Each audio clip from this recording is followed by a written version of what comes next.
What's up, YouTube fam? It is Tuesday, August 30th, and you know what day it is. It's our 11 Hip Hop Hollywood Season 3 Episode 4 review. Hold on, don't quote me on that one.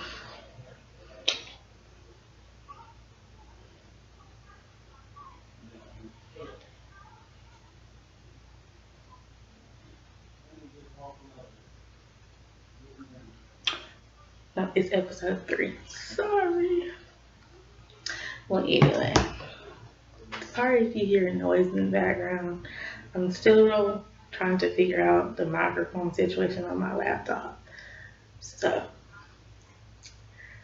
but I don't have that other noise that was in the background in the last video, thank God. And I think the best way for me to do it is with headphones in so I hear myself talking to y'all.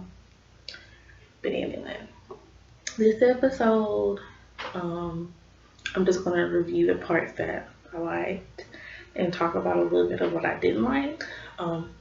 This episode, we got introduced to Lyrica and A1 and their mothers, because I guess their mothers have beef. And to me personally, both their mamas is extra as fuck.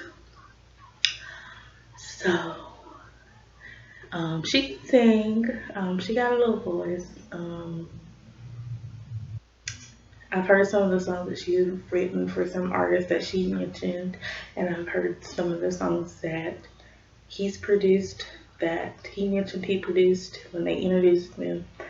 I just want to see how the mother dynamic is, like when their mothers are together.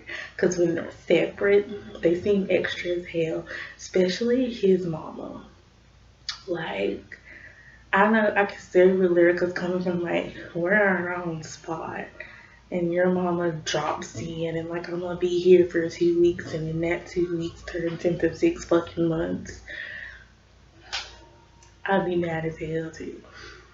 And then they showed where they were chilling, sipping wine and eating popcorn, and his mama rolls in and she interrupts their whole entire flow and started talking shit like, how the heck you gonna come up in their house, talk shit, make it seem like she don't pay not a bill, but technically she does. Technically they both do.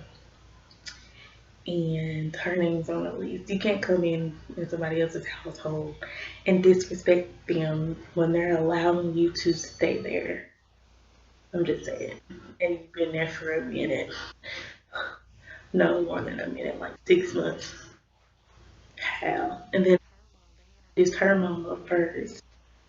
And her mom, um, I guess she's been a before, and she's on background song for Tina Turner and some other legends. And her daughter was singing, and she was singing louder than her. And had people looking like, bitch, what? Like, we need you to calm that down. Yeah, calm that down. Um, I think, yeah, both their mamas is extras, look like I said. And I just want to see how they act when they are both around each other. I just want to see that, because that shit is crazy as fuck. And then we got Taniki.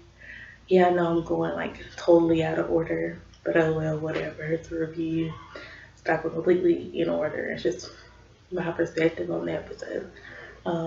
They did go with Willie and Shanice and that whole drama, and he said he wants to make things right. So we will see. She said she wants to put herself first, and she should do that. And if he wants to, show his true colors and make things work, then he'll do that. And in the meantime, she'll do her. So we'll see how that turns out. We'll see. They met up with Nikki, Nia, and Tierra. And Nikki said she was talking to not one, but two different people. And they think it's two guys, you know what I'm saying? Like, y'all just don't know. Yeah, bitch just talking to a girl and a woman and a man. Yeah, she's swimming in the pond, both ponds, y'all. Like, do I want dick? Do I want vagina? Like, I'm gonna do both for right now. Neither one of them gonna know each other. I couldn't do that, but more power to you, Miss Nikki, baby. Let's see. Then Princess and Moniece met up. And yeah, that didn't go too good. Because Princess was like, why my motherfucking name in your motherfucking name? And shit, and that just, conversation just left. And Moniece does like to play victim. She does like to play victim. And in that case, in that situation, she shouldn't be playing trying to play victim. It's crazy. When we can see how, granted, nobody should mention her child or anything like that, but they're not mentioning him. They're questioning how you parent and how you co-parent with Fizz. That's what people are commenting on. You went on a show publicly knowing that that shit was going to come out, that you at one point were not being a mother. That's what people is mentioning and saying shit about. They're not mentioning your child. They're questioning your motherhood. That's it. Should they do it? No. But should you go off the deep end, play victim, and play Twitter thug and internet thug? No. Princess was like, you can say that shit behind this computer screen, but can't say that to my face. Like, say the shit that you said in your interviews to my face. And Moniece was like, well, and didn't say shit. You shouldn't question my motherhood. That's all she could say. Like, really?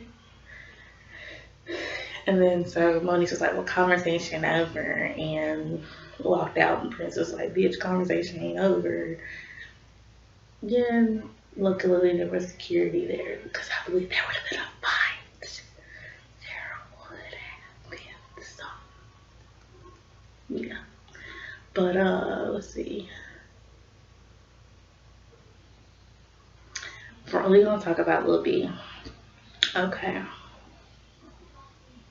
If you ask for money for your trust fund for your son, and you get that said money for that trust fund, it should go in that trust fund. If you wanted money to go toward going business with somebody that you're already been in business with online and you want to open a store, I don't think Max would have said no. I think he would have gave her the money to do open the store. Talk to him. That's all she needed to do. Instead, she decided to go be sneaky, and now the shit done blew up in her face. And she's like, damn, I done fucked up. And using Princess as an alibi, she should have known that was going to backfire too. Because they hadn't even set a date for the wedding. And so, was Princess wrong for telling Ray J no? Like, she's like, we're in good terms and I don't want to lie to him. But in that same sense, she don't want to, mess up her friendship with Lil B. I get it. But Ray J didn't really snitch. I guess he wanted to just guide him into figuring out what was going on really. And he did. And Little B, of course, extra went and hopped on a car. He drove off. She drove out, rode and ran after him. Sat on top of the car before he drove off. I'm like, really? But I don't know. Hopefully they can work things out. Was she wrong in doing what she did? Yes. Do I think the business wasn't good? Yes. Should she went about a different way? Hell yeah. She should just went and talked to him straight up and asked him. He would have said yes. I don't see him saying no to anything that she asked for, but she did went about it the wrong way. And then let's see. That ended that way. They showed a preview and they showed Nikki with Safari and then the girl, and little Fizz jumped all on Moniece. Was like, he shouldn't have never moved in with her, which he shouldn't have. He should have known she's not all wrapped too tight. Shit. And now he's packing and moving somewhere else. And then in that process, she came home and was like, "Oh, so you were gonna leave while I wasn't here?" He said, "You're going around telling people you want to have another baby with me. I don't want to bring another child into this situation. Like, you're going around telling people who you sleeping with all on the blogs and internet and shit for our son to find that shit out when he's older. Like, who does that, really? He had every right to be mad. He doesn't want another baby with you. Get over it."